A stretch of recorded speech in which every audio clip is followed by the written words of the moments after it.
نحمده ونصلي ونسلم على رسوله الكريم أما بعد فأعوذ بالله من الشيطان الرجيم بسم الله الرحمن الرحيم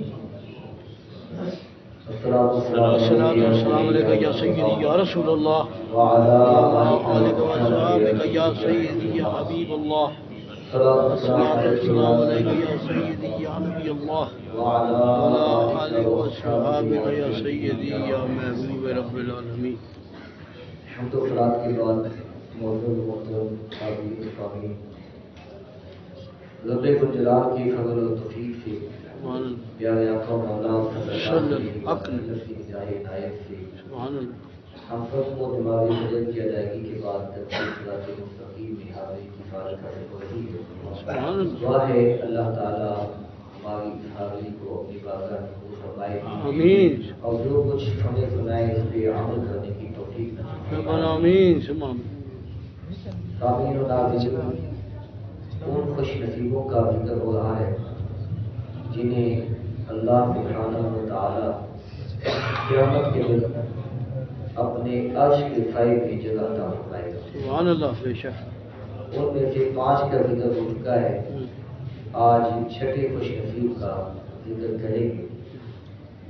چھٹا خوش نصیب جسے عرش کے سائے میں کل قیامت کے دن جگہ ملے گی وہ ہے معصوم کریم علیہ السلام نے ارشاد فرمایا وَرَجُلٌ دَعَتْهُ امْرَأَةٌ ذَاتُ حَسْبٍ وَجَمَالٍ فَقَالَ إِنِّي أَخَافُ اللَّهَ۔ وہ شخص جسے کوئی صاحب حیثیت اور خوبصورت عورت گناہ کی دعوت دے تو وہ اسے جواب میں کہے کہ میں تو اپنے رب سے ڈرتا ہوں، یعنی وہ عورت خود اپنے آپ کو بدکاری کے لیے پیش کرے لیکن اس کو کشش اور نازک موقع پر بندہ کہے کہ میں اللہ تعالیٰ سے ڈرتا ہوں لہذا میں تمہاری خواہش پوری نہیں کر سکتا، یہ کام بڑا مشکل ہے لیکن اس کا مقام بہت بڑا ہے۔ کیا یہ اس سے بھی کوئی بڑا مقام ہو سکتا ہے؟ اللہ کے خوف کی وجہ سے جس نے اپنے آپ کو بدکاری سے بچا لیا اور پرہیزگاری اختیار کی، اللہ تعالیٰ اسے اپنے عرش کے سائے میں رکھے۔ اور یہ انبیاء کرام علیہ السلام کی سنت ہے۔ قرآن مجید فرقان حمید کی بڑی قرآن پاک کے اندر بڑی بہترین مثال موجود ہے حضرت سیدنا یوسف علیہ السلام کی۔ زلیخا نہایت حسین و جمیل خاتون تھی، عزیز مصر کی بیوی تھی، بہت حیثیت والی تھی۔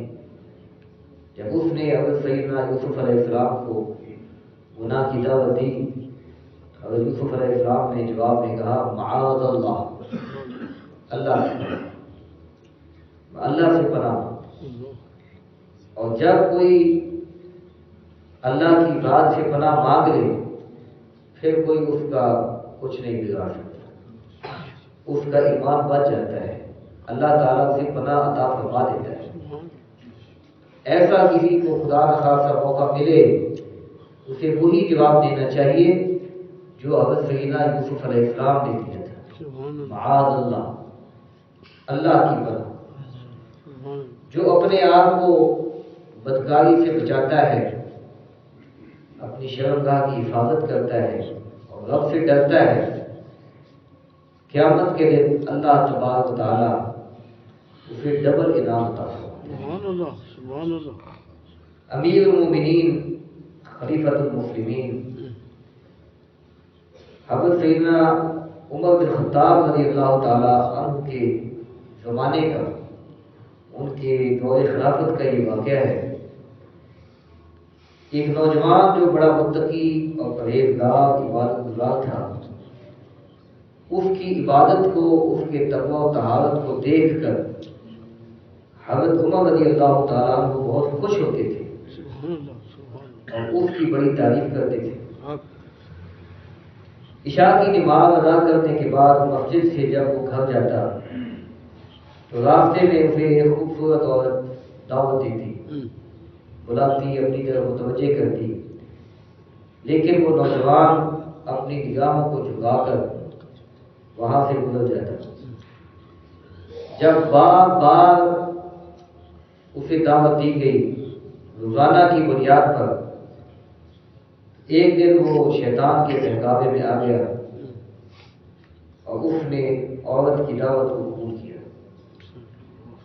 جب گھر جانے کے لیے تیار ہوا اور دروازے پہ پہنچا، اللہ تبارک و تعالیٰ کا اسے یہ فرمان یاد آ گیا، ان الذین اتقوا اذا مسهم طائف من الشیطان تذکروا فاذا هم مبصرون، کہ بے شک جو پرہیزگار ہیں جب شیطان کی طرف سے کوئی خیال آتا ہے، شیطان ان پہ حملہ آور ہوتا ہے، تو انہیں اللہ تعالیٰ یاد آ جاتا ہے، وہ اپنے رب کو یاد کرتے ہیں اور پھر اسی وقت ان کی آنکھیں کھل جاتی ہیں۔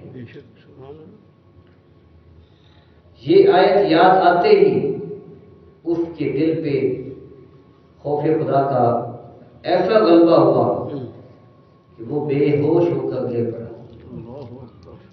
عورت نے جب یہ صورتحال دیکھی، اپنی لوٹی کی مدد سے اسے گھر سے اٹھوا کے باہر پھینک دیا، باہر چھوڑ رہی کہ میں اس سے بچ جاؤں اور میرے پہ الزام نہ آئے۔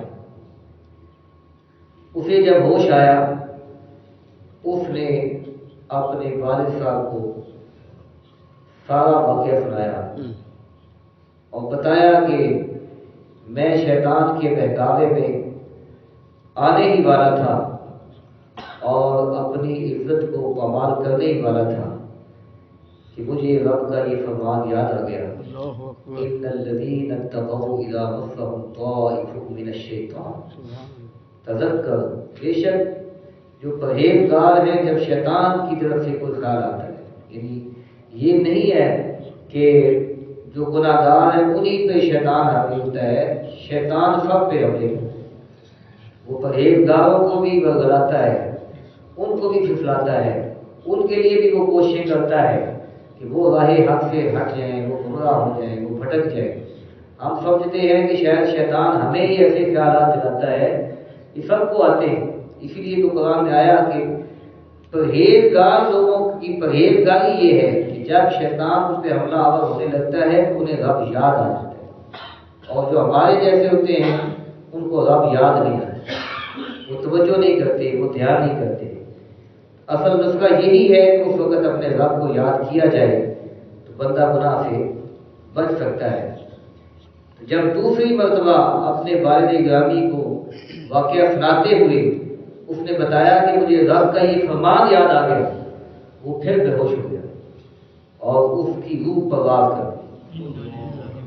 وہ پہلے ہی متقی تھا، پرہیزگار تھا، خوف خدا کا ایسا غلبہ ہوا اس کی روح ہی نکل گئی۔ والد صاحب نے اپنے آس پاس لوگوں کو بلایا، اسے غسل دیا بیٹے کو اور نماز جنازہ ادا کی اور اس کو دفنا دیا۔ صبح جب یہ بات امیر المومنین حضرت عمر بن خطاب رضی اللہ تعالیٰ عنہ کو پتہ چلی، آپ تو پہلے ہی اس کے تقوی و طہارت پر بڑے خوش تھے اور بڑے راضی تھے، آپ نے افسوس کا اظہار کرتے ہوئے کہا ان کے والد گرامی سے کہ آپ نے مجھے بلایا کیوں نہیں، میں بھی ایسے نوجوان کے جنازے میں شرکت کرتا ہوں۔ لیکن پھر بھی آپ کی تسلی نہیں ہوئی، آپ نے فرمایا کہ مجھے اس کی قبر پر لے جاؤ۔ تو جب آپ کو قبر دکھائی گئی، آپ وہاں پہنچے تو آپ نے وہاں پہنچ کر یہ آیت کریمہ پڑھی، وَلِمَنْ خَافَ مَقَامَ رَبِّهِ جَنَّتَانِ۔ اے نوجوان، رب کا یہ وعدہ ہے قرآن میں کہ جو اپنے رب کے حضور کھڑا ہونے سے ڈرے اس کے لیے دو جنتیں ہیں۔ تو نے تو خوف خدا میں جان قربان کر دی ہے، کیا تجھے بھی دو جنتیں ملی ہیں؟ اب حضرت عمر بن خطاب رضی اللہ تعالیٰ عنہ کس سے پوچھ رہے ہیں؟ جو قبر میں ہے۔ پتہ چلا کہ جب کوئی قبر پر جاتا ہے اور ان سے ہم کلام ہوتا ہے تو قبر والے سنتے ہیں، وہ جانتے ہیں، پہچانتے ہیں کون آیا ہے اور کیا کہہ رہا ہے۔ نوجوان نے قبر سے جواب دیا، ہاں ہاں میرے رب نے مجھے 2 جنتیں عطا کر دی ہیں۔ سبحان اللہ سبحان اللہ۔ اپنے آپ کو رب کے خوف کی وجہ سے، ایک تو یہ ہے کہ رب کا خوف نہیں ہے، کسی کو موقع نہیں مل رہا، کوئی جگہ نہیں مل رہی، کوئی جو ہے بچنے کا ذریعہ نہیں مل رہا، وہ اس لیے بچا ہوا ہے۔ اور ایک یہ ہے کہ اس کے پاس ہر طرح کے مواقع موجود ہیں، قدرت ہے، طاقت ہے، اختیار ہے، سب کچھ ہے، اس کے باوجود اسے اپنے رب کا خوف پیش نظر رہتا ہے۔ آج اگر میں نے رب کے حکم سے نافرمانی کی، آج اگر میں نے یہ گھنونا گناہ کیا، تو کل قیامت کے دن میں اپنے رب کو کیا جواب دوں گا؟ وہاں کیسے حساب و کتاب دوں گا؟ خوف خدا کی وجہ سے جو اپنے آپ کو بچاتا ہے، تقوی و طہارت اختیار کرتا ہے، پرہیزگاری کرتا ہے، اپنی شرمگاہ کی حفاظت کرتا ہے، اللہ تبارک و تعالیٰ اسے 2 جنتیں عطا فرماتا ہے۔ ایک حدیث پاک میں نبی کریم صلی اللہ علیہ وآلہ وسلم نے ارشاد فرمایا کہ مجھے اپنی شرمگاہ کی حفاظت کی ضمانت دے دے، میں اسے جنت کی ضمانت دیتا ہوں۔ اللہ اکبر۔ کتنا بڑا عمل ہے جس پر نبی کریم صلی اللہ علیہ وآلہ وسلم نے جنت کی ضمانت عطا فرمائی ہے، نہ صرف اس وقت کے لوگوں کے لیے بلکہ قیامت تک کے لوگ۔ آج بھی سرکار کی یہ ضمانت ہر امتی کے لیے موجود ہے، اگر وہ اپنی شرمگاہ کی حفاظت کرتا ہے تو سرکار اسے جنت کی ضمانت دیتے ہیں۔ شیطان شروع سے ہی انسان کو بہکاتا رہا، ورگلاتا رہا اور کوششیں کرتا رہا، لیکن جو اللہ والے ہوتے ہیں وہ اپنے آپ کو بچاتے رہے۔ حضرت امامہ رضی اللہ تعالیٰ عنہ روایت کرتے ہیں کہ وہ نبی اکرم مجسم شفیع محمد صلی اللہ علیہ وسلم کی بارگاہ میں ایک نوجوان آیا۔ ظاہر بات ہے اس وقت دین اسلام کی ابتدا تھی، ہم پیدا ہی اسلامی ملک میں ہوئے، مسلمانوں کے گھر پیدا ہوئے، اس کے باوجود آج ہم اسلام سے اتنے دور ہیں کہ بہت سارے مسائل کا ہمیں پتہ ہی نہیں ہے۔ تو جب ابتدا تھی ظاہری بات ہے اس وقت تو اور ہے حالت ہوگی کہ نئے نئے مسائل تھے، نیا دین سیکھ رہے تھے، اس لیے شروع میں غلطیاں ہو جاتی تھی، بات کرتے ہوئے پتہ نہیں ہوگا کیا کرنی ہے کیا نہیں کرنی۔ بہرحال نوجوان آیا، اس نے عرض کیا یا رسول اللہ صلی اللہ علیہ وسلم مجھے زنا کی اجازت دے دیجیے۔ یہ سن کر صحابہ کرام اسے مارنے کے لیے دوڑے کہ بات ہی بہت عجیب کر دی، سر عام ایسے گھنونے فعل کی اجازت مانگی جا رہی ہے۔ جب صحابہ کرام اسے مارنے کے لیے دوڑے تو نبی کریم صلی اللہ علیہ وسلم نے منع فرما دیا، کہا ٹھہر جاؤ، اسے میرے پاس لے آؤ۔ وہ نوجوان نبی کریم صلی اللہ علیہ وسلم کے پاس لایا گیا، آپ کے پاس آگے بیٹھ گیا۔ محبوب کریم علیہ الصلوۃ والتسلیم نے بہت ہی خوبصورت اور احسن انداز میں اسے سمجھایا۔ آپ نے پوچھا اسے اتحبہ لأمک، کیا تم یہ پسند کرتے ہو کہ کوئی تمہاری ماں کے ساتھ ایسا کام کرے؟ اس نے کہا خدا کی قسم میں ہرگز یہ پسند نہیں کرتا۔ نبی کریم صلی اللہ علیہ وسلم نے ارشاد فرمایا وَالنَّاسُ يُحِبُّونَهُ لِأُمَّهَاتِهِمْ، اسی طرح لوگ بھی یہ پسند نہیں کرتے کہ کوئی ان کی ماں کے ساتھ یہ حرکت کرے۔ پھر محبوب کریم علیہ الصلوۃ والتسلیم نے ارشاد فرمایا اتحبہ لابنتک، کیا تم یہ پسند کرتے ہو کہ کوئی تمہاری بیٹی کے ساتھ یہ حرکت کرے؟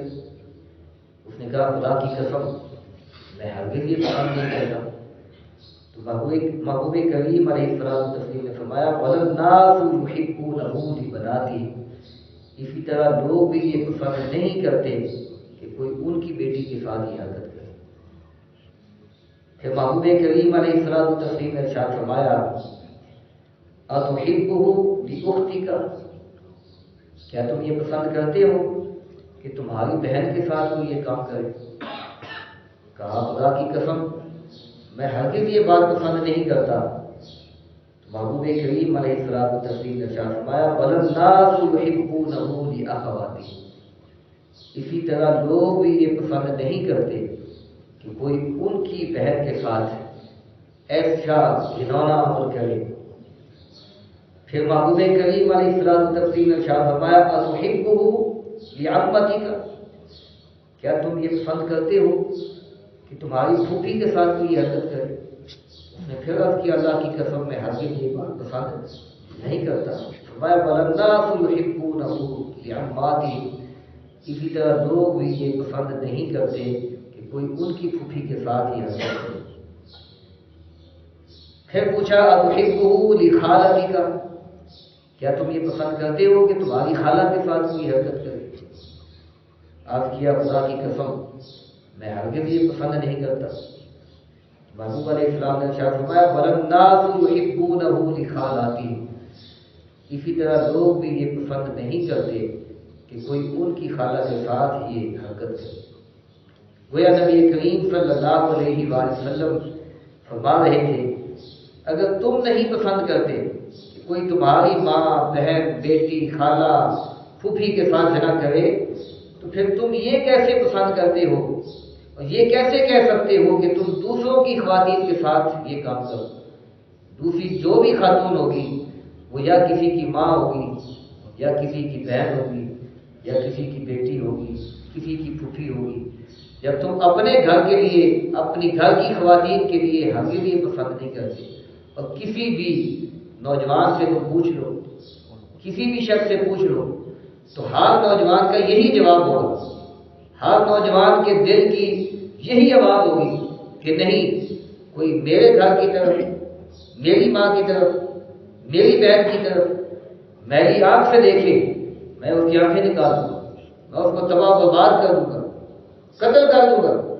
ہر کوئی اپنے گھر کے بارے میں یہ جذبات رکھتا ہے، تو جدھر نگاہ دوڑا رہا ہے، جدھر دیکھ رہا ہے وہ بھی تو کسی کی ماں ہے، وہ بھی کسی کی بیٹی ہے، وہ بھی کسی کی بہن ہے، تو وہ کیسے پسند کریں؟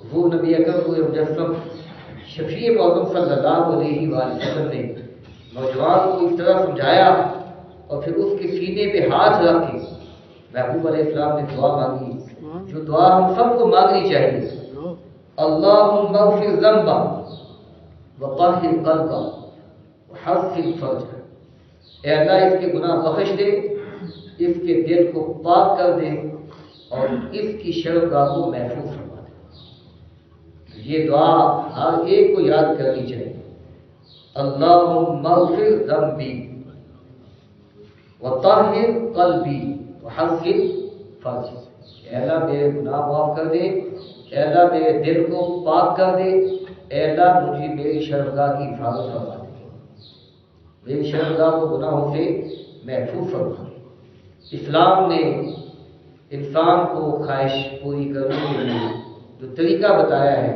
وہ نکاح ہے۔ اگر کوئی اپنی خواہش کنٹرول نہیں کر سکتا اسے چاہیے کہ وہ جائز طریقے سے نکاح کرے اور نکاح کر کے اپنی خواہش کو پورا کرے۔ یہ ایک فطرت ہے انسان کی کہ وہ اپنی خواہش پوری کرنا چاہتا ہے، لیکن اسے غلط انداز سے نہ کرے، اسے یوں نہ کرے کہ اللہ بھی ناراض ہو جائے، اللہ کے محبوب علیہ السلام بھی ناراض ہو جائے۔ اس بندے کی کوئی عزت نہیں ہوتی، کوئی قدر نہیں ہوتی، وہ لوگوں کی نگاہوں سے بھی گر جاتا ہے۔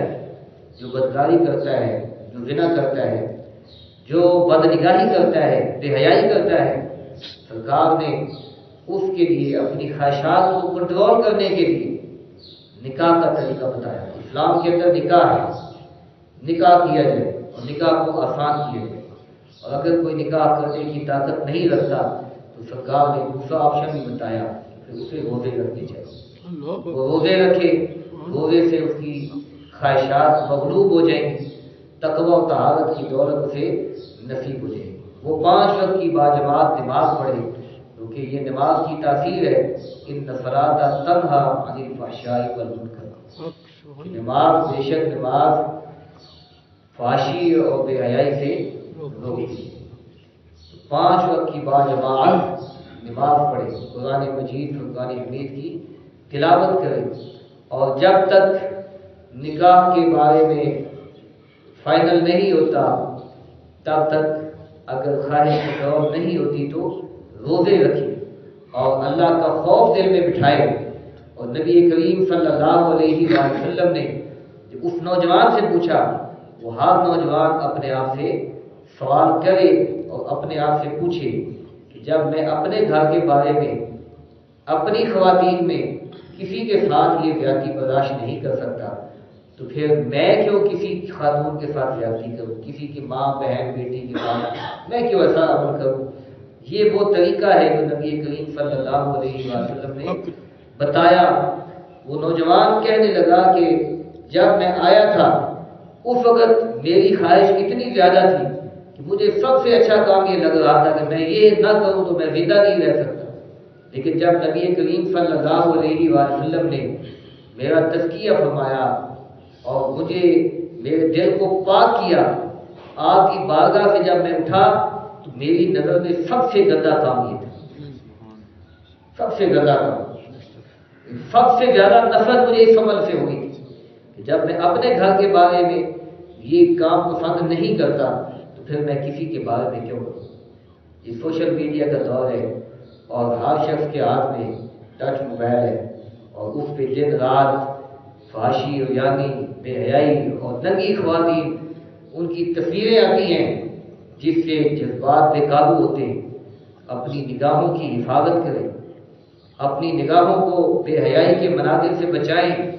اللہ تبارک و تعالیٰ دنیا میں بھی عزتیں عطا فرمائے گا، آخرت میں بھی بلندی عطا فرمائے گا، اور کتنی بلندی جو نبی پاک صلی اللہ علیہ وسلم نے ارشاد فرمائی کہ رب عرش کے سائے میں چلا۔ اللہ تعالیٰ ہم سب کو کل قیامت کے دن عرش کا سایہ نصیب فرمائے۔ آمین۔